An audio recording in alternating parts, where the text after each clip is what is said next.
بسم اللہ الرحمن الرحیم قال النبی صلی اللہ علیہ وسلم ومن لم یہتم بامور المسلمین فلیس منا۔ نبی اکرم صلی اللہ علیہ وسلم نے ارشاد فرمایا، جو شخص کسی مسلمان بھائی کی تکلیف کو محسوس نہیں کرتا، مسلمانوں کے معاملات کو اپنے معاملات نہیں سمجھتا، فلیس منا، وہ ہم میں سے نہیں ہے۔ حضور علیہ الصلوۃ والسلام کی حدیث پاک کئی مرتبہ پڑھی ہے۔ آپ صلی اللہ علیہ وسلم نے ارشاد فرمایا کہ مسلمان ایک جسم کی طرح ہیں، اگر کسی ایک حصے کو تکلیف ہو تو دوسرا حصہ اس کی تکلیف کو محسوس کرتا ہے۔ مسلمان کے ایمان کی نشانی یہ ہے کہ اگر ایک مسلمان پریشان ہے تو دوسرا مسلمان بھائی اس کی پریشانی کو حل کرنے کے لیے جو ہے وہ کوشش کرتا ہے اور محنت کرتا ہے، اور اس کی فکر کے اندر رہتا ہے کہ کسی طرح میرے مسلمان بھائی کی تکلیف جو ہے وہ دور ہو جائے، اس کی پریشانی جو ہے وہ دور ہو جائے، اور میرے مسلمان بھائی کی حاجت جو ہے وہ پوری ہو جائے۔ 10واں پارہ ہے قرآن پاک کے اندر اللہ تبارک و تعالیٰ نے ارشاد فرمایا، انما المشرکون نجس فلا یقربوا المسجد الحرام بعد عامہم ھذا، کہ یہ جو مشرک ہے نا، یہ نجس ہیں، اے پیارے حبیب صلی اللہ علیہ وسلم آج اس سال کے بعد جو ہے وہ دوبارہ مسجد حرام کے اندر قدم نہ رکھے۔ یہ جب حکم آیا تو بڑے بڑے لوگوں نے کوئی چھ گوئیاں کی کہ یہاں کے جو مشرکین مکہ ہیں یہ تو بڑے بڑے سردار بھی ہیں، اور بڑے بڑے ان کے پاس عہدے بھی ہیں، اور ان کے پاس اختیار بھی ہیں، ان کے پاس طاقت بھی ہے، اگر ہم نے ان کے ساتھ بگاڑ لی نا، وَإِنْ خِفْتُمْ عَيْلَةً، اگر ہم نے ان کے ساتھ بگاڑ لی تو ہماری معیشت تباہ ہو جائے گی، ہمیں مسلمانوں کو کوئی پوچھنے والا نہیں رہے گا، بھوس پیاس اور اسی طرح افلاس اور اسی طرح غربت اور تنگی اور محتاجی جب وہ ہمارا مقدر بن جائے گی۔ یہ جب لوگوں نے باتیں کی تو پھر اللہ تعالیٰ نے قرآن نازل کیا، فرمایا وَإِنْ خِفْتُمْ عَيْلَةً فَسَوْفَ يُغْنِيكُمُ اللَّهُ مِنْ فَضْلِهِ، اگر تم اللہ کے حکم کے اوپر عمل کرو گے، اللہ کے حکم پر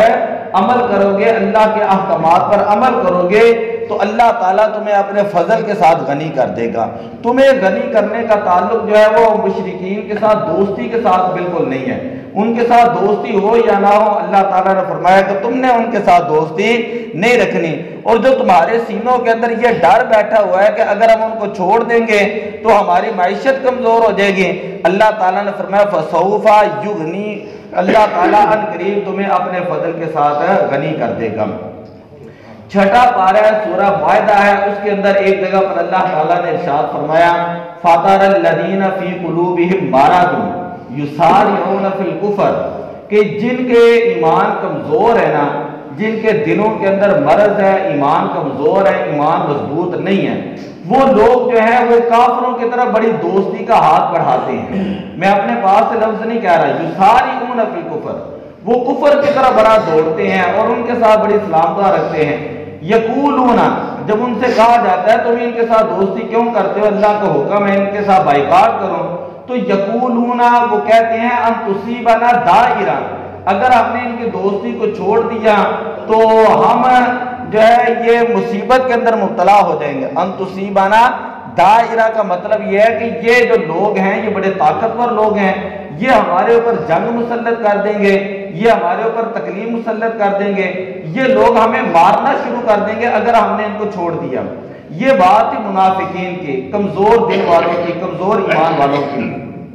اللہ تعالیٰ نے پھر آگے فرمایا فَعَسَى اللَّهُ أَن يَأْتِيَهُم بِالْفَتْحِ، کہ قریب ہے کہ اللہ تعالیٰ مسلمانوں کو فتح عطا فرمائے گا، مسلمانوں کو ان لوگوں کے اوپر کافروں کے اوپر فتح عطا فرمائے گا۔ فَيُصْبِحُوا عَلَىٰ مَا أَصَرُّوا نَادِمِينَ، تو یہ جو منافق لوگ کہتے ہیں نا کہ اگر ہم نے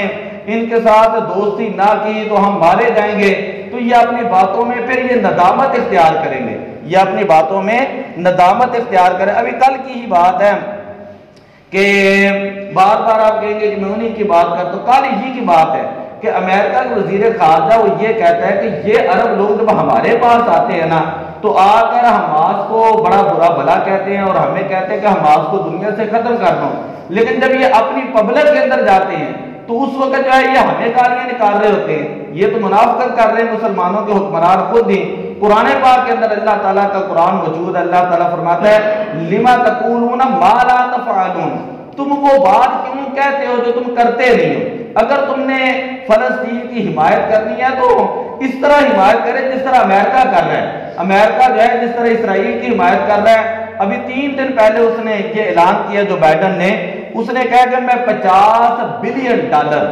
ملین سے آگے ہوتا ہے بلین، $50 بلین جو ہے میں اسرائیل کو دے رہا ہوں، اسلحہ دے رہا ہوں، ہتھیار دے رہا ہوں، اور اس لیے دے رہا ہوں کہ فلسطینی جو وہ ختم ہو جائیں اور یروشلم کے اوپر پورا اسرائیل کا قبضہ ہو جائے اور اسرائیل کو دارالحکومت بن جائے یروشلم۔ اور دوسری طرف جو ہے وہ اسرائیل کے جو وزیر ہے وہ یہ کہہ رہے ہیں کہ فلسطین جو یروشلم کو چھوڑ کر صحراؤں کے اندر چلے جائیں، وگرنہ ہم جو ہے ان کا نام و نشان جو وہ ختم کر دیں گے۔ بات کرنے کا مطلب یہ ہے کہ یہ جو کچھ بھی ہو رہا ہے نا، یہ ہمارے اپنے مسلمانوں کی منافقت کی وجہ سے ہو رہا ہے۔ میں نے کل بھی یہاں پہ بات کی تھی کہ ہمیں ڈر کسی کافر کا نہیں ہے۔ اگر آج ہمارا ایمان مضبوط ہو جائے نا تو اقبال علیہ الرحمن نے فرمایا تھا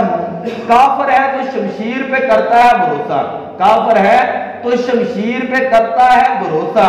مومن ہے تو بے تیغ بھی لڑتا ہے سپاہی۔ یہ ایٹم بم، یہ ہتھیار، یہ ٹیکنالوجی، یہ تو کافروں کے لیے، کافر ان کے اوپر اپنا بھروسہ کرے کہ یہ ہمارے پاس ہوگا تو ہمیں کوئی تنگ نہیں کر سکے گا۔ مسلمانوں کا معیار یہ کہ جنگ بدر کے اندر جاتے ہیں تو 8 تلواریں ہیں اور صحابہ کے پاؤں میں جوتے بھی نہیں، کھانے کے لیے بھی کچھ نہیں۔ اللہ دعا تب قبول کرتا ہے جب صحابہ کرام میدان بدر کے اندر گئے ہیں، جب صحابہ کرام میدان احد شریف کے اندر گئے، آپ کبھی زیارت کریں وہاں پہ جا کے، اسی طرح جب صحابہ کرام خندق کے میدان کے اندر گئے ہیں، پھر اللہ تعالیٰ نے آسمان سے فرشتے بھیجے ہیں۔ یہ نہیں ہے کہ مسلمانوں کی طرح بستروں پہ لیٹ کے وہاں پہ دیکھ کے کہہ رہے یہ تو بڑا افسوس ہوا ہے، یہ تو بڑا ایسا معاملہ ہوا ہے۔ تو اب ضرورت اس بات کی ہے کہ ان کو عملی اقدامات کرنے چاہیے اور مسلمان بھائیوں کی مدد کرنی چاہیے۔ پہلے آج سے 20 سال پہلے 2000 کے اندر سب سے پہلے امریکہ نے افغانستان کے اوپر حملہ کیا، پھر اس کے 6 سال کے بعد انہوں نے شام کے اوپر حملہ کیا، پھر اس کے 3 سال بعد انہوں نے عراق کے اوپر حملہ کیا، پھر اس کے 3 سال بعد برما کی جو صورتحال پوری دنیا نے دیکھی ہے کہ مسلمانوں کو کس طرح ذبح کیا گیا۔ اگر ایسے ہی کرتے رہیں گے نا تو اقبال علیہ الرحمن نے فرمایا تھا کہ اب بھی نہ سمجھو گے تو مٹ جاؤ گے غافل مسلمانوں، اب بھی نہ سمجھو گے تو مٹ جاؤ گے غافل مسلمانوں، اور تمہاری داستان بھی نہ ہوگی داستانوں میں۔ آج ضرورت اس بات کی ہے کہ ہم ان کی چیزوں کا بائیکاٹ کریں، ہم ان کی چیزوں کا کم از کم بائیکاٹ کریں اور غیرت مند مسلمان ہونے کی گواہی دیں۔ دعا اللہ تعالیٰ فلسطین کے مظلوم مسلمانوں کی غیبی مدد فرمائے۔ الصلاۃ والسلام علیک یا رسول اللہ۔